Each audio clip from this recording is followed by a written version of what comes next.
Hey all, Eric Jensen, farmer winemaker, farmer, not former, farmer winemaker, Booker Vineyard, my favorite neighbor wines. Um, really excited today. I feel honored. Um, Today, our guest.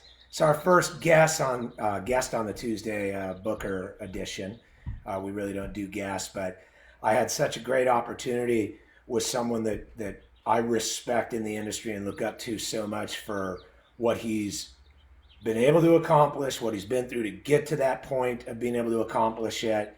So I made a very special pivot, and today we've got rock star, superstar wine critic Jeb Dunnuck from JebDunnuck.com, formerly of the Rhone Report, formerly of Robert Parker's Wine Advocate, before he went off on his own. So we're just honored to have him here. We're going to talk about Grenache with you guys. Jeb, are you? I'm staring at a picture of this guy that looks like a model. Man, that bullshit was airbrushed, Jeb. You ain't that good looking, man. That. Hey, girls, can you turn me up a little bit? I can't quite hear you, Jeb. All right, there you go. So how you doing, Jeb? I'm doing pretty good. How about yourself? Doing well. Getting obviously being locked up here and where you're at are probably a little different than a lot of our viewers, especially if people are in New York City, some of the bigger cities, San Francisco, LA. For those of you that don't know, Jeb is in Boulder. If you've never been to Boulder, it's absolute God's country. He gets to look at, probably one of the most breathtaking sunsets just about every single night. He gets to get on his bike. Forget social distancing. He ain't within a quarter of a mile from anybody. What do you real quick before we jump into Grenache? What have you Yep. and Trace been doing? What's been keeping you busy? Other than So the thing is with the COVID, I had to cancel a lot of trips. So I had a trip to do en premiere in Bordeaux that got canceled, and so the idea was to postpone that, and then the COVID built and got more and more restrictive, and so then I had to cancel a trip to Sonoma. And so as opposed to just canceling that trip, I actually moved that tasting here to Boulder. So I've had samples shipped, and I'm just now starting that work on that report pretty much all this week, and that's the goal. is that what you and most of the top critics? For those of you that don't know Jeb Dunnuck, he's the rising star in the industry. I'm not just saying it because he's here. I think what makes Jeb so special is that Jeb's palate really is a quintessential American palate. I think Bob was a trailblazer. Parker in the last generation. Jeb seems to be the one that's carrying that your palate encompasses a lot of people because I don't know that you bullshit too much. You just like what's good. And unfortunately, sometimes I want to hit you. I want to choke you out because sometimes you call shit out too. But if you can't respect that, then you're in the wrong game. Hey, everybody has their own taste, and so we do their best to be consistent. The idea is not to have people always agree with me.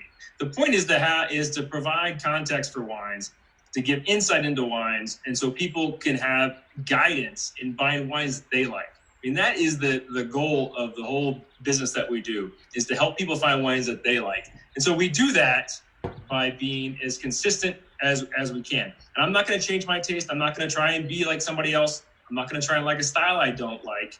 But I can try to describe that style so that a reader or a subscriber says, okay, I will like that wine or I won't like it.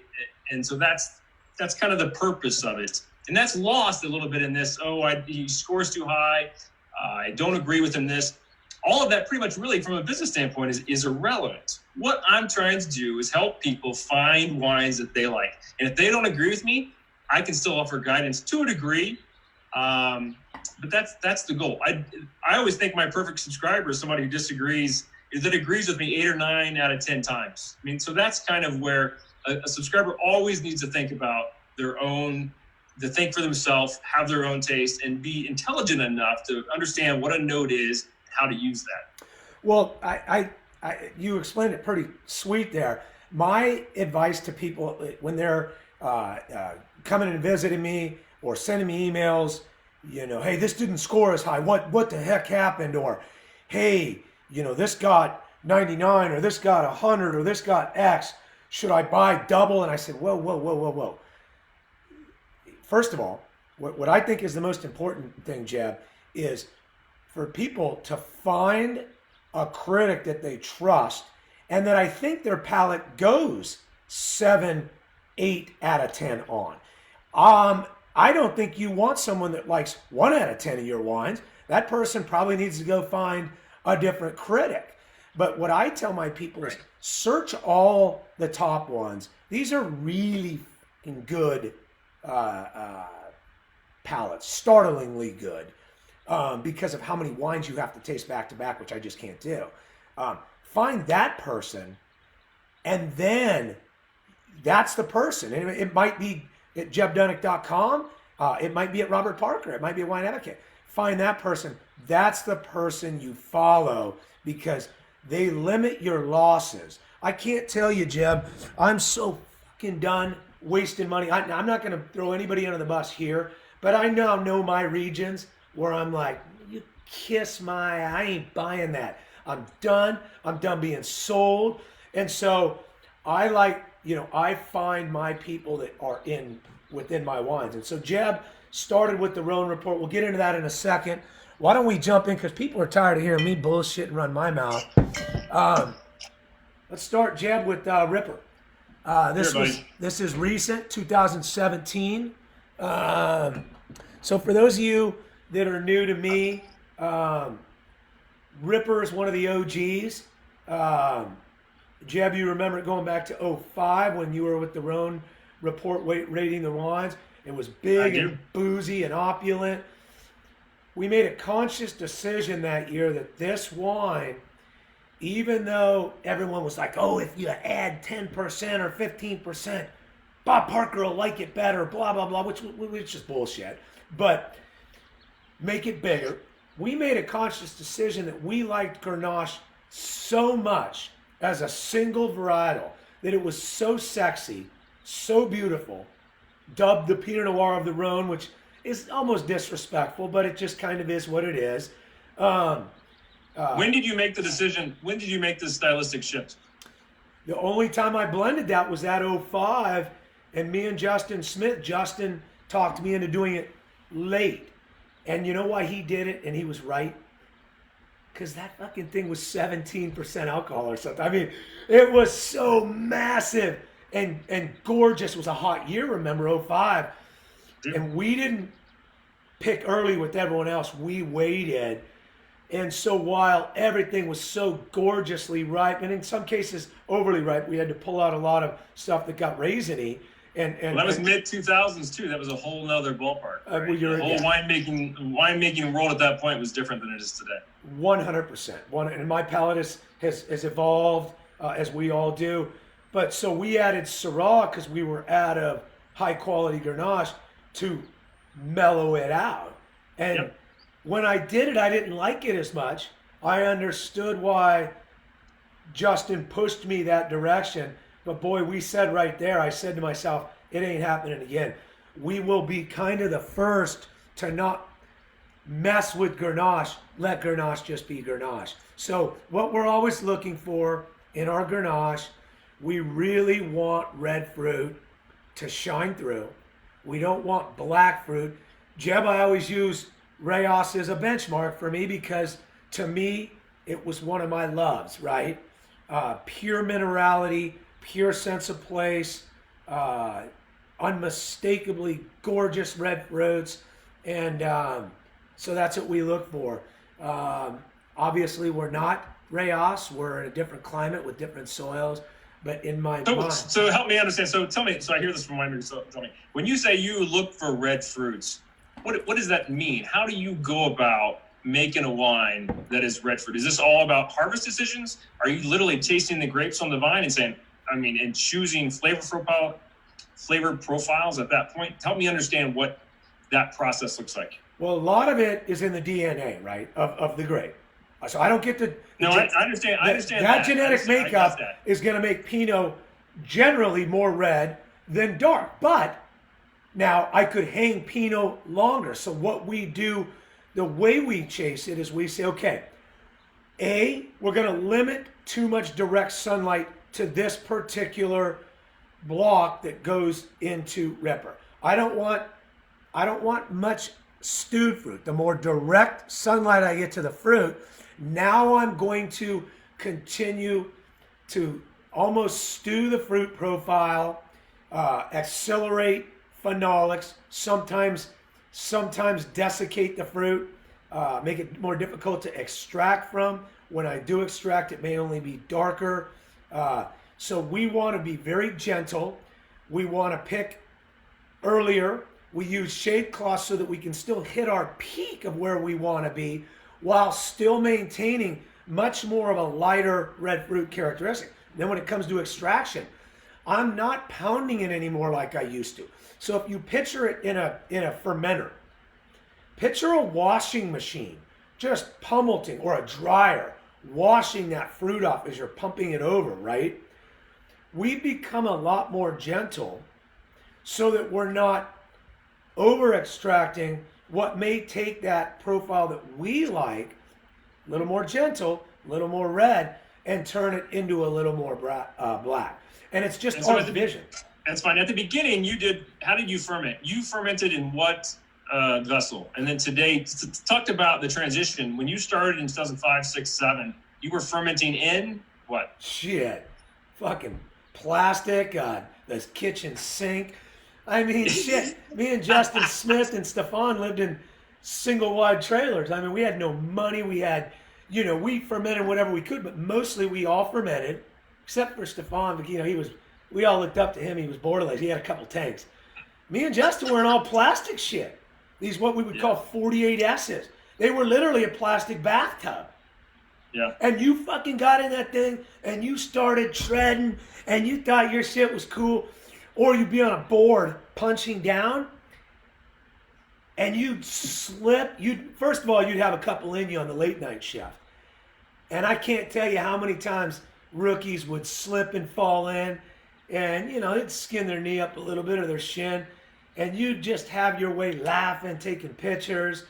I don't think it's necessarily OSHA approved and that we're going to do that type of deal anymore. I remember. I used to do a tasting with you in the tasting room, and I'd go in the back and I have a taste with Scott Hawley in your little cooler back there. And he wouldn't even shut off the air conditioning. It was so cold you couldn't taste shit anyway. So I remember it fondly. Your palate wasn't that good back then anyway, so you probably didn't taste shit anyway. So, so Jeb, break down your thought on.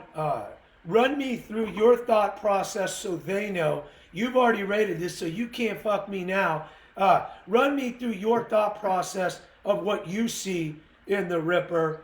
You don't have to give it any thought of rating, but how you see this wine as a pure Grenache. So California, the reality is California struggles with Grenache. There's really not many people in California that I think do really world-class Grenache.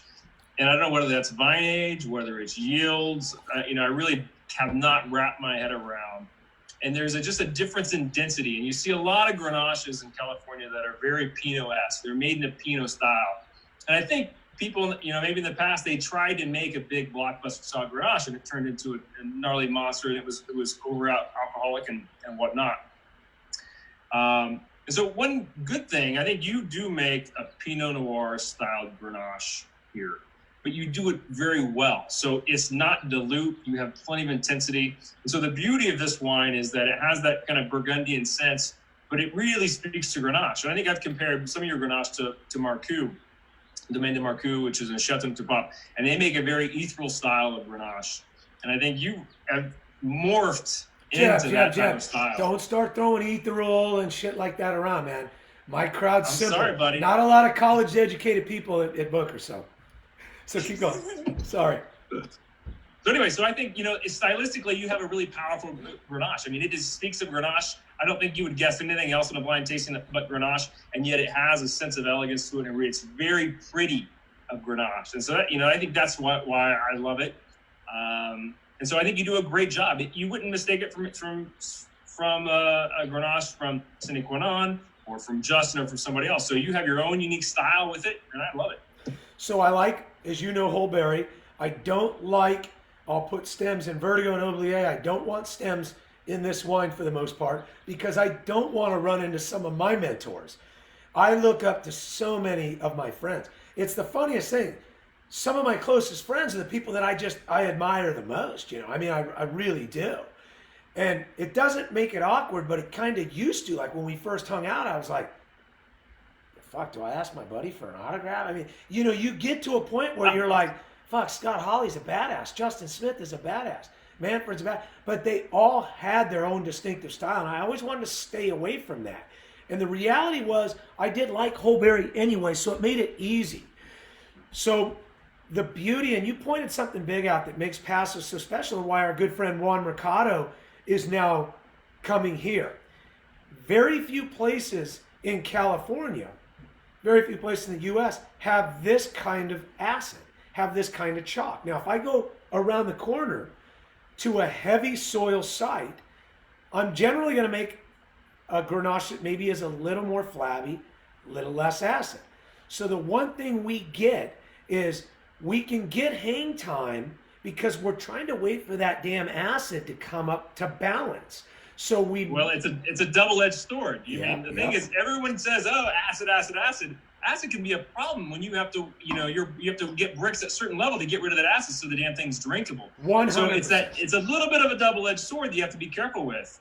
And so, you can think about Paso Robles a little bit like Gigondas. Gigondas is a cooler region, so that's a little bit different, but it's all limestone. And so you always see a little bit more acidity, a little bit more freshness in those limes, a little bit more tannic structure as well. And so you guys have, that's the issue with you, to get those right flavors, to have good acidity and not be crazy alcohol or crazy overripe. And so that's that fine line that Paso has to walk. And it's very difficult. Grab my phone, please. It's very difficult for some people, but Jeb, I tell you, I swear to you, it's the craziest thing at Booker. Like if you go to Law, Scott and Philip, man, it's such an acidic site, right? pH is in the mid-8s for the soil. Because I have such a diverse balance from my Ripper blocks, some are down in the 7s, some are as high as 8.1-ish, I've got a good blend to where most of mine still comes off pretty early to where I'm still able really to come off the vine. You're gonna fucking laugh your ass off because you know how I'm trying to get my alcohols down. I've been very open about this because as we get older, I don't process it as well for some reason. The 19s, we just did all our blends. These things are all 14.1, 14.2. And we're finding ways to get those off the vine mid-September when we peak color. So it is a very, you warned me, we did a cab tasting and you said, Eric, your cross to bear on my favorite neighbor and Harvey and Harriet will and always will be acid. If you can manage your acids, you got a legendary Colt Napa style wine. If you can't, you're in trouble. And so we always think about that. We look for our sites that are late harvested sites that we know those acids will be in balance. So anyways, instead of keeping moving, let's move on to the 22 month. So for those of you that aren't aware of this, again, I keep everything in barrel. It used to be different, but now it's more clockwork because we're really in tune with the site. Usually we bottle every February the first round of each wine, Ripper, Fracture, Vertigo. And then we leave about 30% in barrel, usually large format, and we let that go until June, July, August. The last couple years have been 22 months. Jeb's seen it as high as 36. It used to be 24. And so that's what we'll taste now. And that is, let me get that. Okay. You've been consistent with 22 for a number of years now, though. Yeah, 22, and all it does is it says it right down there in the bottle, or the bottom. So I've been. Dude, you may want to work on that label. I mean, how many people fuck that up and pick up the wrong bottle? 99.99. And by the way, what did I tell you about people that follow a college dropout? It was borderline a high school dropout. Yeah, you used to have a big 22 on there. It used to be pretty easy. Now, you got to be. You know, bro, you talk to my wife and creative. These guys, I mean, they show me the same label 75 times, and I kind of fancy myself to be in touch and be creative, but you can only look at the same thing 91 times when it's a 50th of an inch, difference. Yeah. So, yeah, that's on them. So, what you'll find out, and Jeb, why wheat 15 pushed us more to 22, because what happened in the middle of the drought is we started to see the extended hyperoxidize a little bit, right, in barrel, because it started to dry out. We were at the end of a drought. So what me and my team of scientists had surmised is it probably started to oxidize a little bit on the vine. And so a lot of us didn't know the oxidative potential of it. It's almost impossible. There's a lot of us doing color-coded markering with different tools to be able to mark that during fermentation. Hey, is this going to be an early drinking force or later? There's some tools. There's a couple companies that say they got some deal, but they won't tell you what it is. So I call BS on that.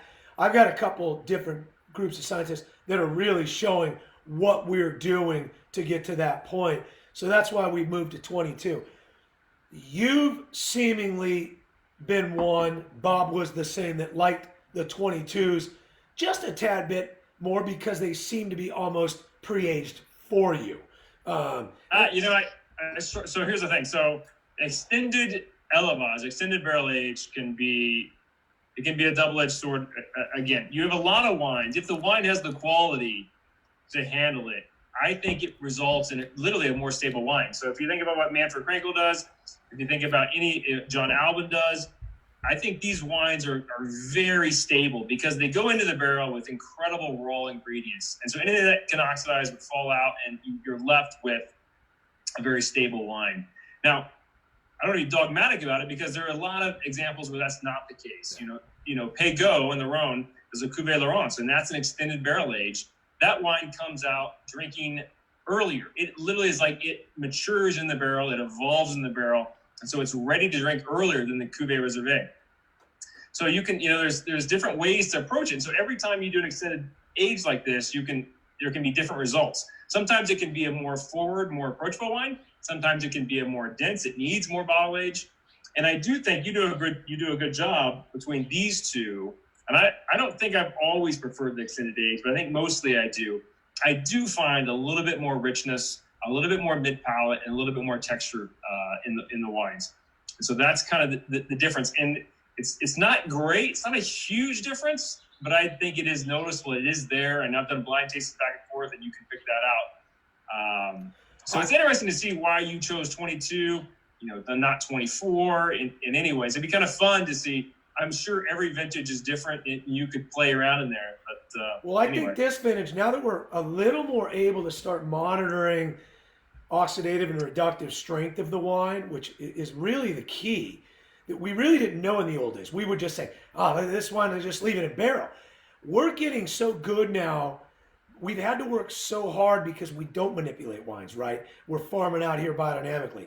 We're not adding mega purple or all the color additives, blah, blah, blah, blah, blah. So we're being more scientific to say, continue to split the atom to say, how can we get better to deliver the consumer a better product? And what we've found out is a lot of how we age better. You do get more richness, that's a fact, because what happens? You concentrate more. It evaporates, right? You got to top more. So your alcohol goes up a little bit because what evaporates? Water. Just like whiskey. When you see the whiskey producer, you drink the Pappy 20, is it 22 or 23? Depends on what the ambient humidity is, but I agree with you. Yeah, but it's still, we've messed with humidity. It's still so hard, Jeb. It's very difficult. You shave a little bit off, but you still lose so much, and that concentrates it. So your density, your mid palate gets sexy. Where you got to be careful is what barrels you're in, so you're not drying the wine out with wood tannins if you lose the fruit. So it's a big balance, and it's not for amateurs. That's why John and Manfred were stars at it, because they were anything but amateurs. They were such superstars. They really paved the way for Justin, who then paved the way for a lot of us, for me and Scott. So anyways, 22. So really quickly on the élevage, on the aging of the two, they go into, you ferment, you press into barrel. We pressed the tank. New? We pressed so the simply tank. Would be, how much new at first? We'll start with that. We pressed a How much new tank. oak? So we pressed a tank for our binding. Our magic happens post press. All of the magic happens. Then we go from tank, from building up oxidative strength and polymerization, we go to barrel. On Ripper, we never want to see more than about 20% new wood. We've done it a lot in full concrete. We like the balance with a little bit of wood, adds a little bit of texture and richness, a little bit of sexiness. But I'll tell you, in 11, when we went all concrete, and I've tried to shove 11 back down your throat 20 times, and it fucking comes back exactly the same. I mean, I wanted to choke you out. That 2011 is the best wine I've ever made. And of course, it's not. Everybody thinks that but you. But shit. But anyways, that was all concrete. It's pure. What you get with this wood is you get just a little wood. You get such richness. But I don't want to overwhelm it. I know a lot of people in Burgundy play with Francois Frere, heavy wood. We don't want to do it, Jeb. We want to really just leave the fruit alone, where we'll pound some other wines and they'll suck it up. They can't get enough. This one can get enough and it can get too much. So we then bottle it. What we do is our large format barrels, we leave those, we just dedicate those to that last, say, 30%. Because I don't want to go long term in the smaller vessels. Because I don't want them to dry out. I don't want to be more wood contact. So I basically want to have it sit in this demi-muid, either, a 500-600 liter, less contact, and let it sit there. So that's how we roll it. Now you do a good job. Grenache is very sensitive to oak. It can show it right away. So you can find oak in this wine, but it's very well managed. So I'll give you that. So beautiful. I'm gonna have you get me some of this, Jeb. I thought it would be cool today.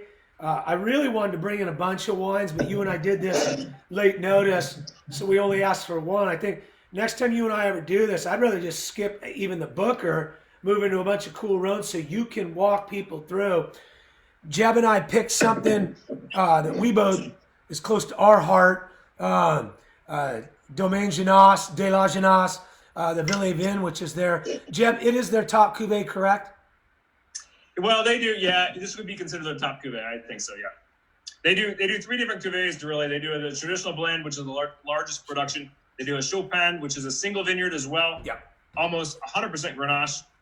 And then they do a Vie Vin, which is this cuvee, which comes from mostly La Genasse, the Ludi, which means a vineyard, and a little bit from La Croix.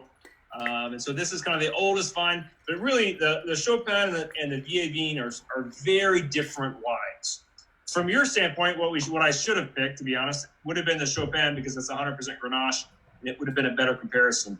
So this has, in the 2017, this is a really hot vintage. Same way in California, but they had a shitty spring, they had bad yields. So there's around 20+% Mourvedre in this wine, and then around 10% Syrah. And so you see that it's a much different wine. But nevertheless, if you compare the Chopin cuvee, which would be a good comparison for your wine, I think, to this, the Vie Vin is always a darker fruited wine. They have this beautiful plot in La Croix, which is a prime terroir in Châteauneuf-du-Pape. If you think of Châteauneuf-du-Pape, it's kind of a circle. And there's a plateau that runs from the northwest to the southeast. And Mont Rhodon is in the north, and La Croix is all in the south. And this is the classic pebbly soils of Châteauneuf-du-Pape that everybody knows and kind of loves. And so that really dominates this wine, I think changes the profile. So it's a pretty rich, pretty powerful, pretty classic. But if I was to say, look, a very classic Châteauneuf, I would pick this. Genasse used to be early in 2000s. They really pushed the rightness scale, 2005, 6, 7. And I love those wines. They're some of my favorite wines ever. And then they pulled back a little bit as well. And you see a stylistic shift going into what we're seeing today. The wines are a little bit more elegant. They're not quite as opulent or over the top, but they're beautifully balanced and just gorgeous wines. Was Jeb, was that what you fell in love with? Was your heart? Because originally listen, your original company was called the Rhone Report. I mean, was your original love started from Chateauneuf du Pape? Where did the name and where was your original love at? So look, I loved wine. I didn't know wine at all growing up. I grew up on a farm in Indiana. We drank milk and iced tea, sweet iced tea with so much sugar I couldn't drink it today. But in college, I did work abroad and I lived in London. And then I traveled through France and I kind of fell in love with this idea of European culture. But I really, at that point, I had a little bit of wine. I had no experience with it at all. And then I moved to upstate New York and I worked for Lockheed Martin. And I used to drive. I lived in Binghamton, New York, and I would drive from there to New Paltz to go rock climbing every weekend. A place called the Gunks, and that's what I did. And I used to pass this tiny little wine store, eclectic, kind of off the back. And I'm like, hey, I don't know why I did, but I stopped there and I walked in, and they had a bunch of old wines and like old Cru Bourgeois, 1990 Bordeaux. And literally, that was probably the first bottle that I bought. Just going back and forth from there, and I'd stop and I'd buy a bottle. And then living in New York, there were a lot of wine stores. I had a lot of access to. Went to Finger Lakes. We did the whole tour bus. I was a total amateur, man. We got kicked out. We drank too much and got kicked out of places. But I always loved wine from that point. And so from I continued to travel and taste as much as I could in New York. We moved to Colorado. I joined a bunch of tasting groups. I worked at Applejack's, a high volume wine store in the evenings. Oh, wow. So I did all this just because I was so passionate about wine and just to learn as much as I could. And that I had always loved the Rhone, though. The Rhone has, I think when I traveled through there, and there is something about a region and a place that it is a beautiful life, but it's not snobbish. It's very down to earth. I mean, you would show up and the winemaker would arrive on a tractor. It's very similar to Paso. I've been thrown out of vineyards, man. I've been yelled at, hey, up on a guy on the what do you call the thing they push? We don't use them here. A rototiller, and the guy just screaming at me, big old, had trousers on and nothing under it, man. He was, get out of here. Yeah, that's so. I had it was in 2007, 2008, and Tracy, my wife, is a teacher. She left for whatever reason, I forget.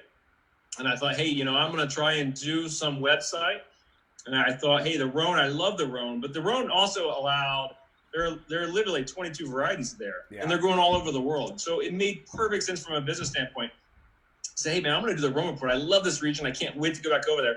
But it also allows me to review wines from California, from Australia, from Spain, from pretty much all over the world. So this was a great, I thought, business opportunity. And so that's kind of why I went that route. So for a lot of you that don't know, by the way, he's at jebdunnuck.com. For a lot of you that don't know Jeb's story is a lot like mine. And a lot of you out there, that Jeb was a rocket scientist.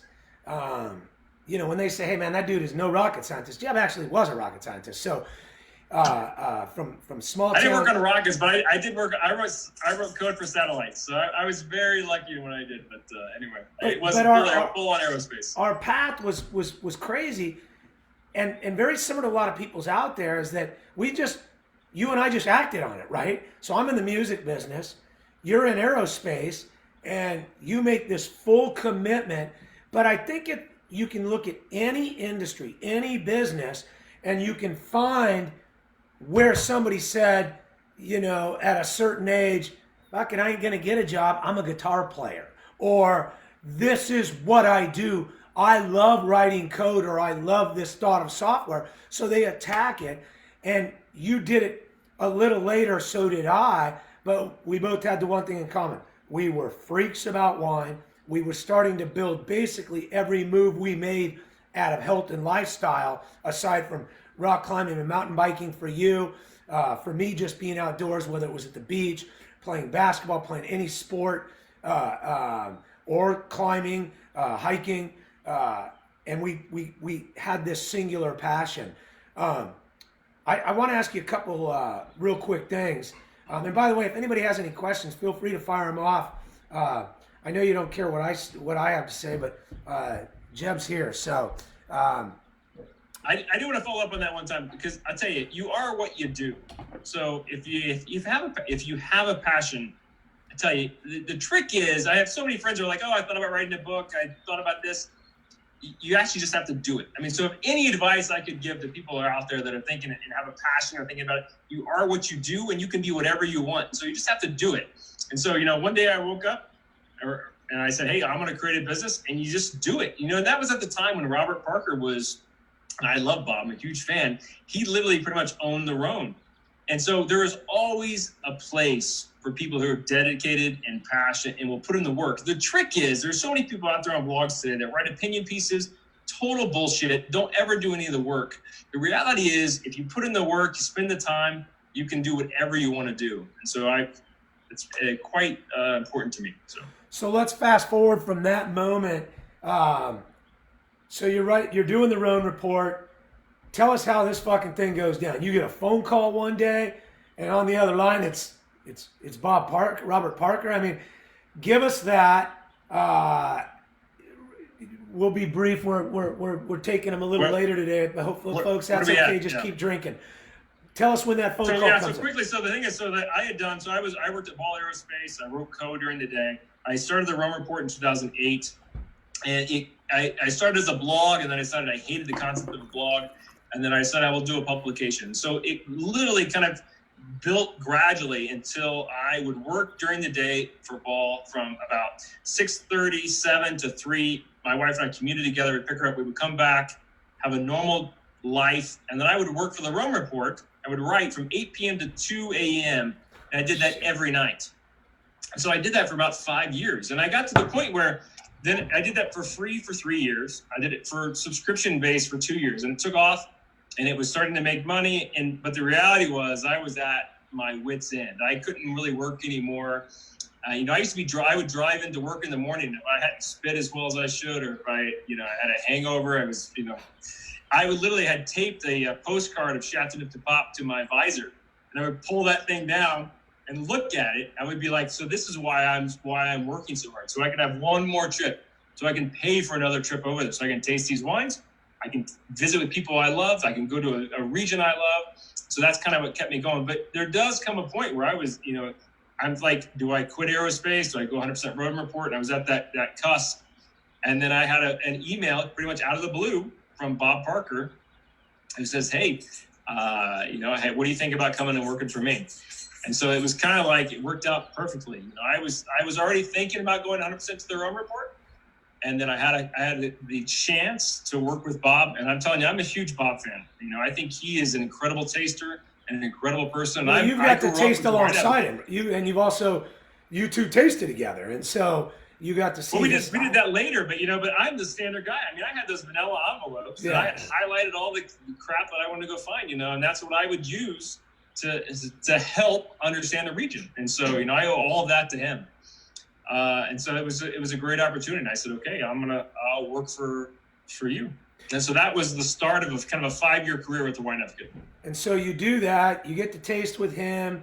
Now you're the Wine Advocate's rising star. What point, I know I'm not going to get into why you left, because my guess is you're an entrepreneur. You wanted to do your own thing. Very similar to leaving Ball. So now you make the decision, you go, I'm going to launch my own thing. First of all, how long did that take to catch on to where, obviously you ran a pro forma saying, I'm going to need these people, or me and Tracy ain't going to be eating at night, right? Well, Tracy does have a great job, and she's been a teacher for a long time, but it's always nice to have another income. At what point did it catch on, and you knew, I got shit, this is serious stuff? I know you always knew that, but at what point from when you press that button, where'd your confidence go? People coming on? Now, the reality is you always start from zero. When you are a subscription-based company and you're launching, you start from zero income. So you never know. So I loved my time at the Wine Advocate, but that company went through a dramatic change, and I didn't feel it was a good fit anymore. And so I gave my resignation. I don't even remember what year it was, but I said, I'm so sorry, I'm done. I'm gonna leave. At that point, I knew I was going to create a new website. And after I left, I started working on that website. I paid to have that website built. And then I actually also talk to people at Ball, I could go back into aerospace. So that was kind of like one of the cover your ass moment, if you will, right? So if that whole thing tanks, I can actually go back to aerospace. But I knew within 6 weeks of launching JebDunnuck.com that it would work. And so I stopped everything, and it was 100% on that business since then. Well, it's an awesome story. I'm going to ask you one last question, then we'll wrap it up. For everybody out there, so you guys, I do these blends, and like yesterday, and they're all in these bottles lined up. I'll start by going to every barrel, pulling a quickie, taste and spit. Now we've gotten a little bit more wine, so I always have a couple of the cellar masters with me, and we're just power going. They're filling me, and I'm just boom, taking a quick note, boom. And I got my own dialect, right, that I mark and I know. And then we get everything in a position. Pete and Kyle do, and they get it in bottles. And in their mind, they already think what I'm going to like. But, man, by the time we go through 40 bottles, 30 bottles, I'm so wiped and fatigued. I usually stop halfway. Be quick on this, but first of all, what's your mindset going into a region? Are you separating the region, saying, I am not in the Rhone, I am now in Paso? And then how the hell do you not fatigue? Because I've seen these lineups that they set up for you here in Paso where there's 300 wines, and you're still writing crystal clear notes. I'm asking you questions. You're giving me descriptions on a photographic memory, which is what Bob also had. Give us a quick 1 minute on that, on your approach, and then that tasting, because that is, I know you don't think it's special, but I've tried it, and this is what I do for 20 years. It ain't nothing easy about it. I just can't do it. No, I don't think it's easy. I never tried to say that it's easy. But one important thing is that you go into every region. I go into every tasting with the same mindset. So I never try to say, I'm in Côte Rôtie. Côte Rôtie should be like this. I'm in Hermitage. It should be this. Paso should be this. I would never approach a region like that. So I go in with an open mind, trying to say, hey, when I think about greatness in wine, I think about, does it offer pleasure? First and foremost, you had better want to drink that wine. If I taste a wine and I don't want to drink it, I don't want to take another sip, I'm not going to take another sip. I'm going to go to another wine. And so great wine offers pleasure. It can offer hedonistic pleasure. It has to offer intellectual pleasure. Every time you come back to it, it can offer something different. These are the things that you always look for. So it can be a Rayas style Chateauneuf. It can be a Genache style Chateauneuf, or a Mortaret, or a Peygaud. It's very easy, I think, to love wines in different styles. And I think too many people get pigeonholed into saying, oh, Syrah needs to be Northern Rhone. It needs to be Gamay. I struggle against this, and I hate it. You should approach every wine, hey, what does that wine offer? Does it offer pleasure? Is it complex? Do I want to come back to it? And then you can start to talk about, hey, is it singular? Does it represent a place? Can I find the same characteristics anywhere else? Is it age-worthy? So this is kind of how I approach. I would never apply a fixed flavor profile or stylistic preference to a wine. I love all different styles of wine, and I think most people do too. But it's so easy to be hip on the internet and say, oh, it has to be acid, has to be stem, has to be, and I think it's all bullshit. So I approach every region with that approach, and always with an open mind, whether it be a rosé tasting here or a tasting at First Gross in Bordeaux. Every wine I try to make sure I have the same mindset and the same criteria that I approach. Tasting different, doing a full day from a professional standpoint. I think anybody can do our job. It takes training, dedication, and a little bit of stamina. But you could train a monkey to do my job. I really think you could do that. But you sit down and you take every single wine and you ask the same question and you go through it, and that's what you do. I remember when I did 30 wines a day, and that was a big day. It was like a record. Then I did 60, it was a record. Then I did 80 wines a day. And so really really is a job. Your job is to taste that wine, try to understand that wine. What is the fruit? What is the purity? What is the tannin? What is the balance? Is it acidic? And try to understand that. And the more information you have about that wine, the easier that is. So, and that's what I do. And so you sit down and you go through a process, and I've done it for 15 years now, and I will continue to do it. Well, cool, man. Jeb, I appreciate you very much coming on. It's rough times for everybody. Hopefully we bring a little bit of knowledge and interest to some people out there. Thank you very much. I appreciate your palate. Jeb is, you look up his site at jebdunnuck.com. Again, remember what I talked about. The key is finding a critic that is your palate. So, Jeb might be that person.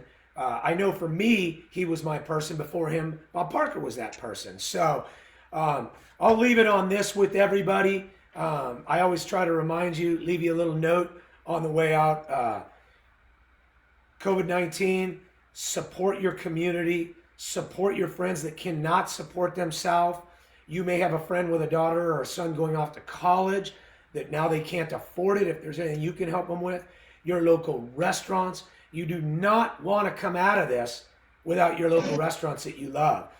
Georgia is opening up Friday. They're going to be the guinea pig. I'm not here to debate right or wrong. Our thoughts are with them. We're all rooting for them because obviously if it's successful, but regardless, for everybody out there in your life, man, we just got to take care of each other. And if that means masks, if it means gloves, distancing, definitely washing our hands. I know at Booker what we're going to do is probably have the staff with bandanas, gloves. We're going to separate everybody where they sit. And I think that's going to be the new normal for about 6 months. But trust me, we got 270 labs working on this thing. These guys are the smartest people in the world. They are going to figure this thing out. We always do. And times are going to be normal again. I know that's hard to realize for some of us. Like, shit, it's almost unfathomable thinking about going back to a bar. But we will be there. Continue to spend money. Do not hoard money. It's not a time to save money. If you have it, spend it. Keep the wheel spinning. Appreciate you all. Ladies, do we have anything to say? Hey, Justin Smith, Friday night on our My Favorite Neighbor, Tasting at 5, which is talks about all our favorite neighbors. We got Justin Smith from Saxum. Special anniversary. The Meadows anniversary. Great followers. What else? You guys can come check out on Booker's website. You can come log in and see if there's any Ripper left. Making sure the girls are chipping in and offering at least free shipping. That's the least you can do. Make sure we're taking care of people. There's not a lot.